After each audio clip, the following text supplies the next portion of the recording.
അയ്യ വണക്കം. ഡൽഹി മദ്യനയ ക്രമക്കേടുമായി ബന്ധപ്പെട്ട് 15 പ്രതികളെയാണ് CBI പ്രതിപ്പട്ടികയിൽ ചേർത്തിരിക്കുന്നത്. ഇതിൽ മനീഷ് സിസോദിയ എന്ന് പറയുന്ന ആം ആദ്മിയുടെ നേതാവും മുൻ ഉപമുഖ്യമന്ത്രിയുമായിരുന്ന വേട്ടാവളിയെ CBI 2023 ഫെബ്രുവരിയിൽ തട്ടിത്തോളിക്കേറ്റി നേരെ ജയിലിനകത്ത് അടച്ചു. അതേ വർഷം ഒക്ടോബറിൽ തന്നെയാണ് MP ആയിട്ടുള്ള സഞ്ജയ് സിംഗിനെയും തട്ടിത്തോളിക്കേറ്റി ജയിലിലടയ്ക്കുന്നത്. പിന്നെ തെലങ്കാന മുൻ മുഖ്യമന്ത്രിയായിട്ടുള്ള ചന്ദ്രശേഖർ റാവുവിന്റെ മകളായിട്ടുള്ള കവിതയെയും 2024 CBI തട്ടിത്തോളിക്കേറ്റി. ഇപ്പോഴിതാ മാർച്ച് 21 കെജ്രിവാളിന്റെ അറസ്റ്റും. അകത്ത് പോയി കിടന്ന് ഉണ്ട തിന്നുകയാണ് കെജ്രിവാൾ എന്നുള്ളതാണ് വേറൊരു കാര്യം. ഈ കെജ്രിവാളിനെ കുറിച്ച് പറയുകയാണെങ്കിൽ ചില്ലറ രാജ്യദ്രോഹം ഒന്നുമല്ല കെജ്രിവാൾ ഉണ്ടാക്കിയിരിക്കുന്നത്. നമ്മളിപ്പോൾ സംസാരിക്കാൻ പോകുന്ന ഡൽഹി മദ്യനയം, ചപ്പ് ചവറ അങ്ങനെയുള്ള സംഭവത്തെക്കുറിച്ചൊന്നുള്ളത് നമുക്ക് കുറച്ച് ഫ്ലാഷ് ബാക്കുകൾ എടുക്കേണ്ടതായിട്ടുണ്ട്. അതിനൊന്ന് കോവിഡ് സമയം വരെ പോകേണ്ടതും കോവിഡിന്റെ കാലത്ത് എങ്ങനെയാണ് നമ്മുടെ സംസ്ഥാനങ്ങളെ ഈ കെജ്രിവാൾ എന്ന് പറയുന്ന മുഖ്യമന്ത്രി പിന്നിൽ നിന്ന് കുത്തിയത് എന്നും നമുക്ക് കൃത്യമായിട്ട് ഇഴകീറി പരിശോധിക്കേണ്ടതുണ്ട്. അതെന്തിനാണ് വന്ന് ഇപ്പൊ പറയുന്നത് എന്ന് ചില ആൾക്കാർക്ക് തോന്നും. പക്ഷേ പറയുമ്പോൾ എല്ലാം പറയണമല്ലോ, അതുകൊണ്ട് പറയുന്നതേ ഉള്ളൂ. കോവിഡിന്റെ സമയം, അതായത് 2020 കോവിഡിന്റെ സമയത്ത് നമുക്കറിയാം ഓക്സിജൻ സിലിണ്ടറുകൾ ലഭിക്കുന്നില്ല എന്ന് പറഞ്ഞ് വലിയ രീതിയിലുള്ള മുറവിളി നമ്മുടെ കേരളത്തിലെ മാധ്യമ പ്രവർത്തകരെല്ലാം ഒരു സുപ്രഭാതത്തിൽ അങ്ങ് പൊട്ടിപ്പുറപ്പെടുകയാണ്. ഓക്സിജൻ സിലിണ്ടറിൽ കിട്ടുന്നില്ല. 2020 മാർച്ച് ഏപ്രിൽ മാസങ്ങളാണ് പെട്ടെന്ന് പൊടുന്നനെ ഇത്തരത്തിലുള്ള ഒരു നിലവിളി വലിയ രീതിയിൽ സാമൂഹ്യ മാധ്യമങ്ങളിൽ പടരുന്നത്. അതിനുശേഷം ഇന്റർനാഷണൽ മീഡിയ ഏറ്റെടുക്കുന്നു, വലിയ രീതിയിലുള്ള കോലാഹലമാകുന്നു. ഇതിന് പിന്നിൽ നരേന്ദ്രമോദി സർക്കാരിനെ തകർക്കാനുള്ള വലിയ രീതിയിലുള്ള ഒരു ഗൂഢാലോചന ഉണ്ടായിരുന്നു എന്നുള്ളത് പരമമായിട്ടുള്ള യാഥാർത്ഥ്യമാണ്. ആ ഗൂഢാലോചന ഇന്റർനാഷണൽ മെഡിക്കൽ മാഫിയയുടേതായിരുന്നു എന്നുള്ളത് വേറൊരു കാര്യം. ഇതൊന്നും നമ്മുടെ മലയാളം മാപ്രകളും ഒരു മാപ്രകളും പറയില്ല എന്ന് നമ്മൾ മനസ്സിലാക്കണം. അതിന് കാരണങ്ങളുണ്ട്. അതായത് കോവിഡ് എന്ന് പറയുന്ന അസുഖം ചൈന വുഹാൻ എന്ന് പറയുന്ന ആ നഗരത്തിൽ തുറന്നു വിട്ട് രാജ്യം മുഴുവൻ വ്യാപിച്ചപ്പോൾ ഏറ്റവും അധികം കച്ചവട സാധ്യത പല മെഡിക്കൽ ഫാർമസ്യൂട്ടിക്കൽ കമ്പനികളും കണ്ടത് ഇന്ത്യയായിരുന്നു. 140 കോടി ജനങ്ങളുള്ള നമ്മുടെ ഈ രാജ്യത്തെ ഈ 140 കോടി ജനങ്ങളെയും ഗിനിപ്പന്നികളായിട്ടാണ് ഈ ഇന്റർനാഷണൽ മെഡിക്കൽ സമൂഹം കണ്ടുകൊണ്ടിരുന്നത്. പക്ഷേ നരേന്ദ്രമോദി എന്ന് പറയുന്ന ഒരു ഭരണാധികാരി ഇവിടെ ഉള്ളത് കൊണ്ട് തന്നെ അവരുടെ സകല കണക്കുകൂട്ടലും തെറ്റിപ്പോവുകയായിരുന്നു. ഇവർ വിചാരിച്ചു അമേരിക്കയുടെ വാക്സിൻ, റഷ്യയുടെ സ്പുട്നിക് വാക്സിൻ, ചൈനയുടെ വാക്സിൻ, അങ്ങനെ സകലമാന വാക്സിനുകളും ഇന്ത്യയിൽ കൊണ്ടിറക്കി ഇപ്പോൾ വലിയ രീതിയിൽ ലാഭം കൊയ്യാം എന്ന് വലിയ രീതിയിലുള്ള പ്ലാനിങ് ആയിരുന്നു ഈ വാക്സിൻ മാഫിയ ആ സമയത്തിട്ടത്. പക്ഷെ നരേന്ദ്രമോദി ഇവിടെ ഉള്ളത് കൊണ്ട് തന്നെ വലിയൊരു അത്ഭുതമായിരുന്നു സംഭവിച്ചത് എന്നുള്ള കാര്യത്തിൽ ഒരു തർക്കവും വേണ്ട. മോദി ഇവിടെ ഉണ്ടായിരുന്നത് കൊണ്ട് തന്നെ വാക്സിൻ ഇവിടെ നമ്മൾ ഉൽപ്പാദിപ്പിക്കുകയാണ് ചെയ്തത്. കോവിഷീൽഡും കോവാക്സും എന്ന് പറയുന്ന 2 വാക്സിനുകൾ നമ്മൾ ഇവിടെ ഗംഭീരമായിട്ട് ഉൽപ്പാദിപ്പിച്ചുകൊണ്ടിരുന്ന സമയത്തും കമ്മികളും മാനവും കുത്തു വാരിയും കുത്തി ഇപ്പം റഷ്യയിൽ നിന്നും യുക്രൈനിൽ നിന്നും ക്യൂബയിൽ നിന്നൊക്കെ വാക്സിൻ വരും എന്ന് പറഞ്ഞ് ഇങ്ങനെ ഇരിക്കുകയായിരുന്നു. അതും ഇവിടെ പറയണമല്ലോ, പറയുമ്പോൾ എല്ലാം പറയണമല്ലോ, അതുകൊണ്ട് പറഞ്ഞതേ ഉള്ളൂ. അങ്ങനെയുള്ള സാഹചര്യത്തിൽ നമ്മൾ വാക്സിൻ ഉൽപ്പാദിപ്പിക്കുന്നത് ഈ പുറത്തുള്ള ഈ വേട്ടാവളിയന്മാർക്ക് പിടിക്കുകയോ പിടിക്കില്ല. എത്രയൊക്കെ പറഞ്ഞാലും ഇന്ത്യ എന്ന് പറയുന്ന രാജ്യം വളരുന്നത് ബ്രിട്ടൻ അടക്കമുള്ള രാജ്യങ്ങൾക്ക് ഇപ്പോഴും ചൊറിച്ചിൽ തന്നെയാണ് എന്നുള്ളത് നമ്മൾ വ്യക്തമായിട്ട് മനസ്സിലാക്കിയിരിക്കുക. അപ്പോൾ ഇന്ത്യ എന്ന് പറയുന്ന രാജ്യം ബ്രിട്ടനെ പിന്തള്ളി, നമ്മളെ ഭരിച്ചുകൊണ്ടിരുന്ന രാഷ്ട്രമാണല്ലോ ബ്രിട്ടൻ എന്ന് പറയുന്നത്. ആ ബ്രിട്ടനെ പിന്തള്ളി 5ാമതെത്തിയപ്പോൾ തന്നെ ബ്രിട്ടീഷുകാരന് ഒരു ചൊറിച്ചിൽ ഉണ്ടായിട്ടുണ്ട്. പക്ഷേ ഇത് അതിനു മുമ്പ് നടക്കുന്ന കഥയാണല്ലോ. നമ്മൾ വാക്സിൻ വികസിപ്പിക്കുന്നതും നമ്മൾ ബംഗ്ലാദേശ് പോലെയുള്ള 3ാംകിട രാജ്യങ്ങൾക്ക് ഈ വാക്സിൻ നൽകുന്നതും വലിയ രീതിയിൽ ഇവരുടെ വാക്സിൻ സപ്ലൈക്ക് ഇടിവുണ്ടാക്കി. അമേരിക്കയുടെ ഫൈസർ വാക്സിനൊക്കെ ഷർട്ടും ടച്ച് വെച്ചിരുന്നതാണ്. പല സ്ഥലങ്ങളിലും വാക്സിൻ സപ്ലൈ ചെയ്ത് ഗംഭീരമായിട്ട് മുന്നോട്ട് പോകാമെന്ന് പറഞ്ഞു. അതോടുകൂടിയാണ് നരേന്ദ്രമോദിക്ക് വിശ്വഗുരു എന്ന് പറഞ്ഞൊരു പേര് വന്നത്. പിന്നെ ഈ വാക്സിൻ സപ്ലൈ ചെയ്തതിൻ്റെ പിന്നിലെല്ലാം വേറെ പല ഗൂഢ നീക്കങ്ങളും ഉണ്ട്. നരേന്ദ്രമോദിക്ക് പല നയതന്ത്ര സംഭവങ്ങളും ഉണ്ട്. ഈ വാക്സിൻ സപ്ലൈ ചെയ്ത പല രാഷ്ട്രങ്ങളും ഇന്ന് ഇന്ത്യയുടെ നല്ല നയതന്ത്ര സുഹൃത്ത് ബന്ധം പുലർത്തുന്ന രാഷ്ട്രങ്ങൾ തന്നെയാണ്.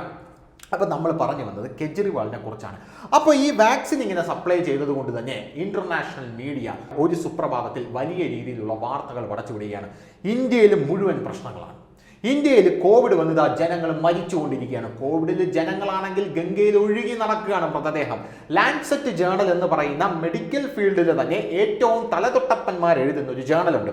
ആ ജേണൽ ആ സമയത്ത് പ്രസിദ്ധീകരിച്ചത് ഇന്ത്യയിൽ ഇതാ 10 ലക്ഷം ആൾക്കാർ മരിക്കാൻ പോകുന്നു എന്ന് പറഞ്ഞാൽ മറ്റേ ഹങ്കർ ഇൻഡെക്സ് ഒക്കെ പോലെ തന്നെയാണ്. ഹങ്കർ ഇൻഡെക്സിൽ ഇന്ത്യ ഏറ്റവും താഴെയാണല്ലോ കിടക്കുന്നത്. അതിന് മുകളിലാണ് പാകിസ്ഥാൻ കിടക്കുന്നത്. ആ പാകിസ്ഥാൻ ഇപ്പോൾ ഇന്ത്യയുടെ മുമ്പിൽ പിച്ച കണ്ടിക്കൊണ്ടിരിക്കണം വല്ലതും ഞാൻ തരണേന്ന് പറഞ്ഞുകൊണ്ട്.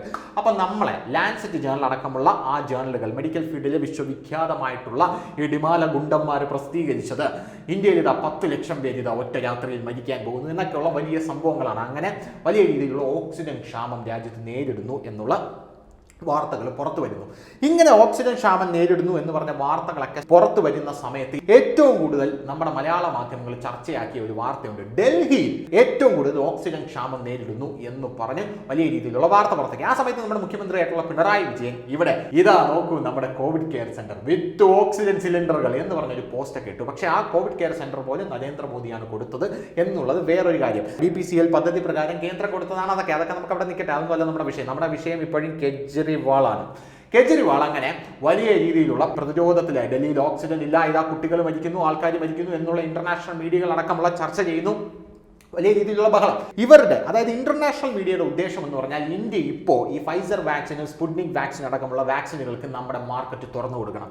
നരേന്ദ്രമോദി അപ്പോഴും സ്റ്റബോണായിട്ട് അവിടെ നിന്നു. എന്നിട്ട് കോവാക്സിനും കോവിഷീൽഡും വികസിപ്പിക്കാനായിട്ട് നമ്മൾ വീണ്ടും ശക്തമായിട്ട് മുന്നോട്ട് പോയി. ഈ സാഹചര്യത്തിൽ കേജ്രിവാൾ അടക്കമുള്ളവർ ഇന്ത്യയെ പിന്നിൽ നിന്ന് കുത്തി എന്നുള്ളത് സുപ്രീം കോടതിയുടെ ഒരു സമിതി കണ്ടെത്തിയിട്ടുണ്ട്. ഈ സുപ്രീം കോടതിയുടെ സമിതിയുടെ കണ്ടെത്തലൊക്കെ പിന്നീട് ഇതിന്റെ വെടിയും പുകയൊക്കെ മാറിക്കഴിഞ്ഞാണ് പുറത്തു വന്നത്. അതായത് ഏറ്റവും കൂടുതൽ ഓക്സിജൻ സപ്ലൈ കേന്ദ്രം കൊടുത്തത് ഡൽഹിക്കാണ്. ഡൽഹിക്ക് ഏറ്റവും കൂടുതൽ ഓക്സിജൻ സപ്ലൈ കേന്ദ്രം കൊടുത്തത് കൊണ്ട് തന്നെ 12 സംസ്ഥാനങ്ങൾക്ക് എത്തിക്കാനുള്ള ഓക്സിജൻ കൂടെ ഡൽഹിയിലേക്ക് കൊടുക്കേണ്ടി വന്നു. 12 സംസ്ഥാനങ്ങളിൽ ഓക്സിജൻ ഷോർട്ടേജ് വന്നു. ഇതിന്റെ പ്രധാനപ്പെട്ട കാരണം അവിടെയുള്ള അരവിന്ദ് കെജ്രിവാൾ എന്ന് പറയുന്ന ഡൽഹി മുഖ്യമന്ത്രി ഓക്സിജൻ ഇവിടെ ഒട്ടും പോരാഞ്ഞിട്ട് ഇനിയും വേണം എന്ന് പറഞ്ഞ് ഓക്സിജൻ ലഭ്യത പെരുപ്പിച്ച് കാണിച്ചു എന്നാണ് സുപ്രീം കോടതിയുടെ ഓഡിറ്റ് സമിതി കണ്ടെത്തിയത്. ആ സമയത്താണ് നിങ്ങൾക്കറിയാം ഡൽഹിയിൽ ഓക്സിജൻ സിലിണ്ടറിന്റെ വലിയ പ്രശ്നമൊക്കെ വന്നപ്പോഴാണ് നമ്മുടെ അന്ന് മാതൃഭൂമിയിലായിരുന്നു ഹാഷ്മി താജ് ഇബ്രാഹിം.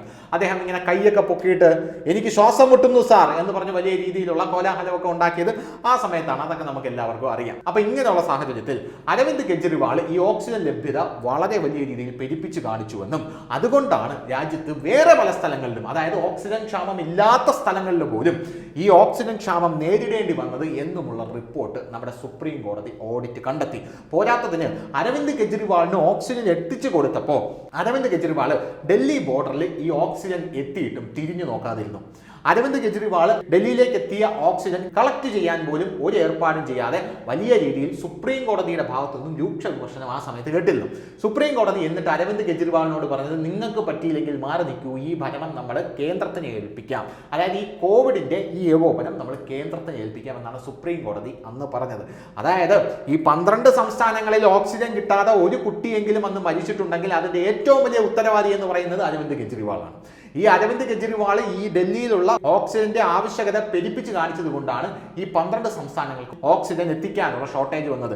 വീണ്ടും സംസ്ഥാനങ്ങളിലേക്ക് ഓക്സിജൻ പൊക്കോണ്ടിരിക്കുമ്പോഴും അരവിന്ദ് കെജ്രിവാൾ ഇവിടെ കിടന്ന് പുറവിളി കൂട്ടും, അയ്യോ ഞങ്ങൾക്ക് ഓക്സിജൻ കിട്ടിയില്ല എന്ന് പറഞ്ഞ് അങ്ങനെ രാജ്യത്തിനെ പിന്നിൽ നിന്ന് കുത്തി എങ്ങനെയൊക്കെ രാജ്യത്തെ മുടിപ്പിക്കാമോ അങ്ങനെയൊക്കെ സകല മേഖലകളും രാജ്യത്തെ മുടിപ്പിക്കാമെന്ന് പ്രതിജ്ഞ എടുത്ത് നടക്കുന്ന ഒരു മനസ്സാണ് സാർ അദ്ദേഹത്തിൻ്റെത്. അദ്ദേഹത്തിന് ഇതൊന്നും കിട്ടിയാൽ പോരാ എന്നുള്ളതാണ് വേറൊരു കാര്യം. പിന്നെ 2-3 ദിവസത്തിനകം എന്തോ രാജ്യദ്രോഹോ ഈ കാനഡയിൽ നിന്ന് എന്തോ കാശ് വാങ്ങിച്ചെന്നോ ഈ കാനഡയിലുള്ള ഖലിസ്ഥാൻവാദികളുമായിട്ട് എന്തോ ടൈപ്പൊക്കെ ഉണ്ടെന്നോ അങ്ങനെയൊക്കെ ആരൊക്കെയോ കരകമ്പി പറയുന്നു. അതൊക്കെ വന്നു കഴിഞ്ഞാൽ പിന്നെ ജയിലിടിഞ്ഞാൽ പുറത്ത് വരില്ല എന്നാണ് പറയുന്നത്. എന്തായാലും നമുക്ക് അറിഞ്ഞൂടെ. എന്തായിരുന്നാലും അരവിന്ദ് മാക്രിവാളിന് സകലവിധ ആശംസകളും നേർന്നുകൊണ്ട് നിർത്തുന്നു. നന്ദി, നമസ്കാരം.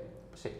കൂടുതൽ വാർത്തകളും വിശേഷങ്ങളും നിങ്ങളിലേക്ക് എത്താൻ ABC മലയാളം സബ്സ്ക്രൈബ് ചെയ്യുക, ബെൽ ബട്ടണും അമർത്തുക.